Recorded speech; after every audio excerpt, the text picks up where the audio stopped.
Okay, in this episode, working on our 1969 Mercedes 280 project, we are ready for final sanding of our outside body panels on the car. We've got everything jammed in we need jammed in.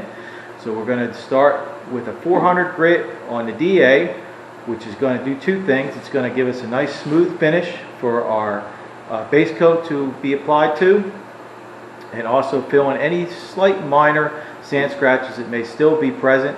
This primer will fill those, and the 400 grit again is going to leave us with a nice finish. So as you can see, I'm going to start with the doors and paint the doors first. I've got my guide coat applied so that I know when I've got everything sanded down far enough that then I'll be ready for paint. And I've got to do the body yet. The body's going to be the last thing I do. I haven't even guide coated that yet, but first we're going to work on getting these doors sanded and painted, and then we'll move on to the body after that. Hey guys, I just wanted to take a minute and talk to you about a website that I've been involved with for a couple years now. It's called Mopar Connection Magazine. This is the only online daily Mopar magazine on the market, and it comes free to you in your email. You can catch all the videos of Project Marcia on there, plus a lot of the other project cars that they have going on. And one of the things that they have too, they have a really nice web store where they've got t-shirts for sale and other things that you can buy that will help support all these projects and also help keep the magazine coming to you free of charge daily. So go over to Mopar Connection Magazine at www.moparconnectionmagazine.com. Check out their web store and get yourself a shirt. Okay, I've got my doors all sanded down and everything looked real good. I've taken one more part to get ready here, and this is the hood that goes over the fresh air intake on the cowl. I've got this ready to paint. It didn't need any body work, just needed to have the paint stripped down, and I applied some epoxy primer to that. So I had some epoxy mixed up. There was a few areas where I broke through right on the edge, the lower edge on both doors, so I just fogged some epoxy primer over top of that. I've got everything masked off on my edges, so I'll have a nice soft edge with my color. And we're ready to put some red paint and some clear on these doors and have these ready to be back together for assembly back on the car. Alright, we've got our base coat on, 2 coats of red. Was able to cover everything very well. Went around and checked, made sure all my edges were nice. Everything's covered up really well. Everything looks good, looks nice and flat. Got our little air intake hood done. So now it's just a matter of spraying on some clear coat, and I'm probably going to do 3 coats of clear on these doors, being as I've got them laid flat. This paint should lay out really nice and smooth. It won't need a lot to get it flattened out even more and make it like a mirror once everything is finished up. The rest of the car will probably get 4 coats on it, so I've got enough to work with so I can wet sand and buff it. Alright, clear coat on. Everything looks really nice. As you can see, it's got a nice shine to it, but it will get better because this isn't the end for these doors. These will get sanded down and buffed just to get this little bit of orange peel out of it. It may be hard to see it in there with the camera, but it does have a little bit of orange peel to it. Not too bad. I'm going to go ahead and wet sand these, buff these out before I put them on the car, because it's a lot easier to do this sitting on these stands than it is on the side of the car. And then I'm going to order up the weather stripping, get the weather strippings put on, and then the doors will be ready to go back on the car once the car is painted. Okay, so we're going to work on getting these doors sanded, color sanded. They call it color sanding, even though it's a clear coat that we're going to be sanding. We're going to get these doors sanded out and then bring the shine back through a buffing process. Now these doors are actually pretty nice. They're really flat. There's not a lot of orange peel in them because I was able to paint them laying down flat like this, which helps the clear coat lay out nice and flat. And you can lay it on pretty heavy. So there's a lot of paint on these doors. The one thing I don't like is it did get some solvent popping on the doors. You can't see it in the camera, but if you're up close on these doors, you can see it. It just looks like little specks all in the clear coat. And that's from the, well, part of it's from, I guess I did not take enough time between coats of my clear coat. And what's happening is you're laying clear over top of another layer of clear when the solvents are still trying to escape from your clear coat. And it's just like little, if you ever seen a bubble come up out of the water, it makes a little pucker in the surface of the water. Well, that's exactly what this clear has done to it, only on a microscopic scale. So these are very, very, very small spots on the door, but I do want to get this sanded down and buff it out and see if we can't get those marks to come out of the clear coat. Well, to get started on this process of wet sanding out these doors, I've got a couple of new products I'm actually trying. One, you've seen me use guide coat before when sanding primer coats, but sanding on a clear coat, you can use it also to help make sure you've got everything nice and flat and you've got all your imperfections out. Now, one of the things I'm doing is trying this new guide coat. It's a dry guide coat. It's not in a spray can. And the reason for that is I've been having some issues with the spray on guide coat. It tends to clog up the sandpaper as you start to cut through it. And it's extremely annoying when that happens. You got to stop and keep cleaning the paper, and it makes the process that much longer. So I'm going to try this style of guide coat, and I've got some new sandpaper I'm going to try out too. This is a sticky back wet dry sandpaper that I can use on these blocks because I do want to wet sand all this. I don't want to do this dry. And so we're going to see how these new products work. So the way this guide coat stuff works is you just take your applicator sponge, you put it on the top, which you see is opened, and you upside down and shake it, and it applies some on your piece, and then you can apply it to your surface.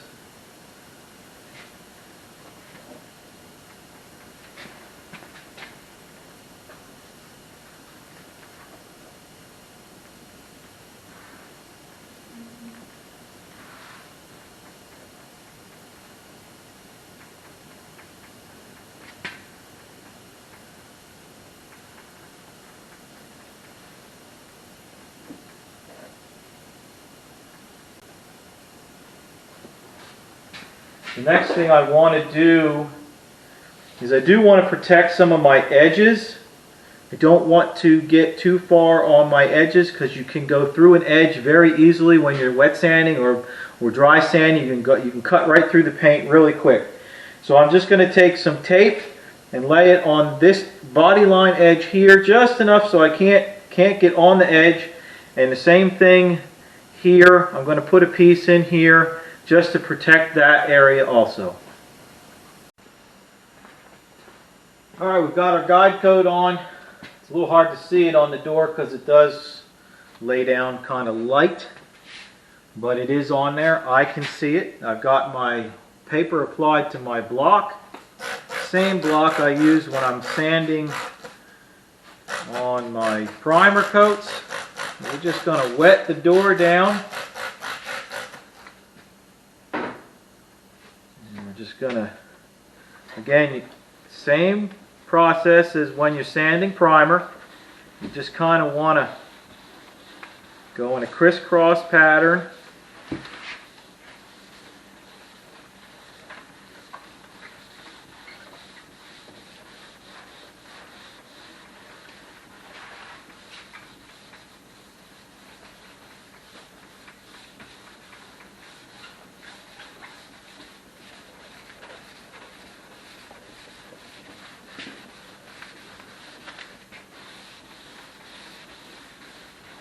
important thing is to keep your panel lubricated with water. Sometimes I'll put a little bit of dish soap in there too, mixed in my water just to give it a little bit help gliding across the panel. Helps keep the paper from getting clogged, and it helps the paper slide easier on your panel. So I just want to wipe this panel off. Just squeegee off.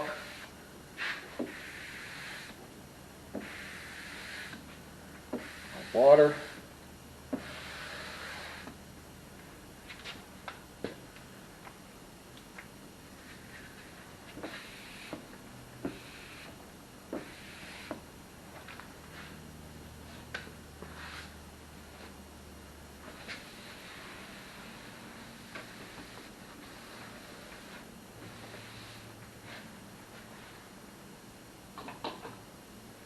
Again, I was expecting this to go fairly quick. These panels were pretty flat, and that is the case.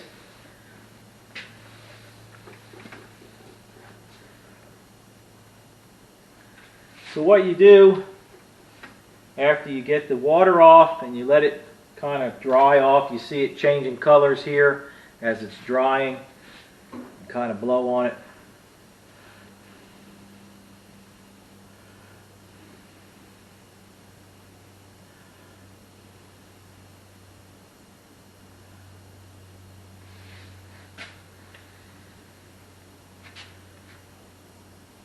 Okay, so that's dried now. Let me get the camera. I'll bring you in here close and try and show you what I'm looking at.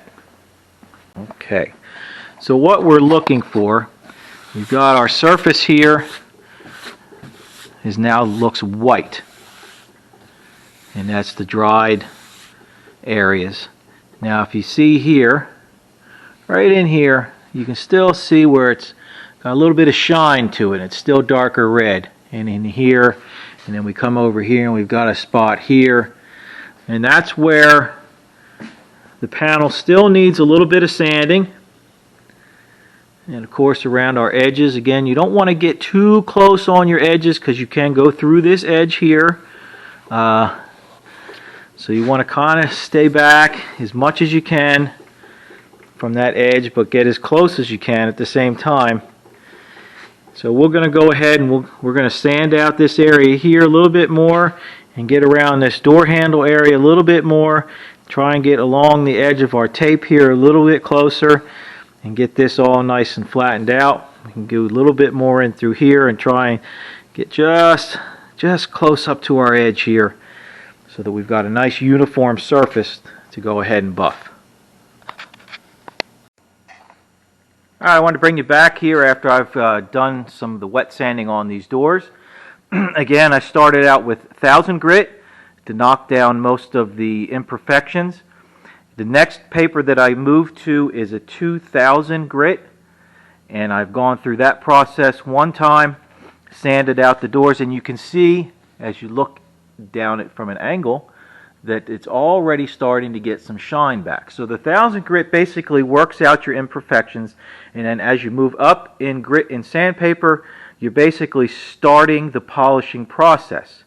So from the 2000, I'll move to a 3000 grit, go over the doors one more time, and get them to get polished out just a little bit more, and that'll leave them ready for the buffing process, which will follow. Alright, I've started the buffing process here on the Mercedes doors. As you can see, this section right here I've buffed, and I'll have to say that this paint is buffing out very nicely. I'm extremely happy with how it looks after being buffed out. Now the products that I'm using are from the Wizard Company. They're kind of a newer player to this game. They've been around for a few years now, but they've developed a system that uses this Big Throw DA. So what this does is it makes it harder to burn through the paint. I've literally held this on an edge and not been able to burn through the paint. Now I'm sure if you sit there for an hour, you might burn through the paint, but using a rotary buffer with the bigger 10-inch pad, wool pad, it can be very easy to burn the paint right off of an edge or when you get up here to a body line, because the paint tends to be thinner and those buffers are much more aggressive. So this, not being as aggressive, still gets the job done as far as buffing out the scratches, but gives you less opportunity to burn through the paint, which is always a fear when you're doing a wet sand, color sand, and a buff job on a car. So what I do is I start out with this blue pad and this compound, which is an extra cut because we want to get the scratches out as quickly as we can. And then I'll move to their Mystic Cut compound on this gray pad. These are both wool fiber pads. After a pass with this pad, then I'll switch to this orange foam pad, which will bring the gloss out even more with the same compound. Now at the end, they sell a product that's called a nano wax, which really puts a shine to this and gives it a protective coating, like a wax coating to it. And this is used with another pad. It's a gray pad. This is strictly for polishing with the nano wax. So I've been using this system now for probably 6 years, 5-6 years now. First car I did with it was a black 67 Camaro that I did, that I was able to get a shine in that car that looked like you could just dive into the paint. So we're going to try and achieve that. Won't be quite the same effect because of the color of this car being red. Blacks always look much deeper than a colored car does. But I think this is going to come out really nice. So I'm going to set the camera up here. I'm going to put you on time lapse and let you watch me go through the process of buffing out some of these scratches. Now what I did find, I did do a section here on the door, and after I got done, I was able to look down. You look down at an angle on your paint, and I could still see some fine scratches in the paint. So I did go at the paint one more time with 2000 grit just to sand down those scratches a little bit more, and then again with the 3000 to take those scratches out and get a little bit more shine to it, a little bit more buffing process started. Then on to my wool pads and buffed it out. I crossed it twice in this area here, and it really took those scratches out. Beautiful, nice, flat paint. It's going to look really great when it gets back on the car and I do the rest of the car. The customer is going to be extremely happy with this paint job.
seen through my process there in the fast motion. I've gone through the 3 steps that I needed to go through, actually 4.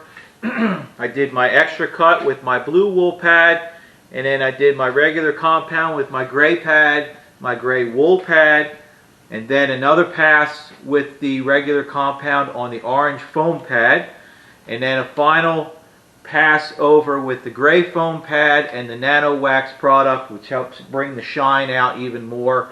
I'm extremely pleased with the way these doors have come out. I will admit I did have to go back in a certain couple of areas. As I looked down the panel, I could still see some slight scratch marks in it. So I just went at those areas with my 2000 and 3000 grit wet paper again, just to get those scratches out. Went through the compounding process one more time and got everything nice and flat and shining. This door is like a mirror. So, you might be asking why I haven't done the bottom part of this door. Well, as you can see all these holes, there are 2 pieces of trim that attach to the bottom part of this door, which leaves a very narrow area that is actually seen as paint. Now, if this was going to be a Trailer Queen and a show car, I probably would sand that and go through the process of buffing everything out. But this car is going to be a driver. So being as these doors are at the lower part of the car, where there's a chance that a rock may come up or some debris come up and hit this area of the car, I want to keep as much clear coat on here as possible to prevent any damage happening to the bottoms of these doors. The same thing is going to happen on the car. The very lower part of the fenders and the bottom parts of the quarter panels below the trim piece that runs along the back part is going to remain unsanded and buffed. So it's got as much paint thickness as it can to help protect the car against rock chips. So there you go, there you have it. There's the process of getting a panel color sanded, rebuffed out to bring back that lustrous shine that you get out of a car. And again, you can see all the time we spent on these panels prior, getting them nice and flat and smooth, pays off in the end when you can get a great deep shine out of a panel just like this. So thanks again for following along. I hope this was helpful to anybody that's going to take on this process. You can do a little bit of your car at a time. You don't have to do the whole car. Take one panel at a time, one section at a time, and work on it slowly as you go along. Keep following along for more on the Mercedes project and all the other things going on here at All Classics Restoration. And we'll see you again soon.